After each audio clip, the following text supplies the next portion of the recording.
You're watching Ride Beyond, and today we're traveling back to a defining chapter in American automotive history with the 1965 Studebaker, a name that once stood shoulder to shoulder with the biggest players in Detroit. By 1965, Studebaker was nearing the end of its long and storied run, but not without leaving behind a few final models that carried the legacy of style, innovation, and blue-collar performance.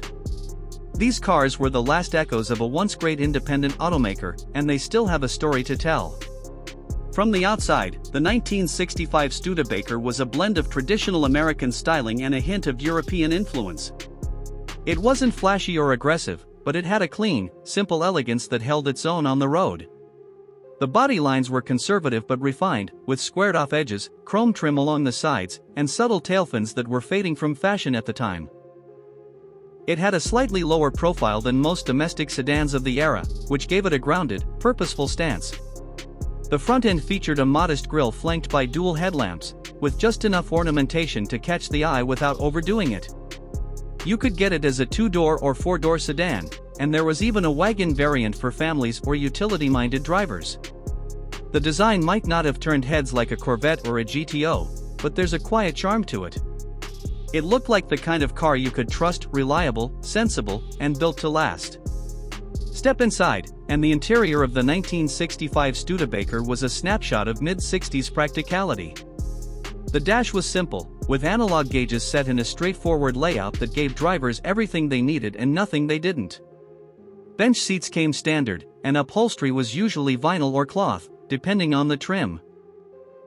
The steering wheel was large and thin-rimmed, typical of the era, and there was an undeniable sense of space in the cabin, especially in the front row. It didn't offer the luxury of a Cadillac or Lincoln, but it wasn't trying to. Studebaker built cars for the working American, and the cabin reflected that mission. Some models came with a radio and heater, and a few higher trims offered optional upgrades like air conditioning or power steering, but overall, this was a car designed around function, not flash.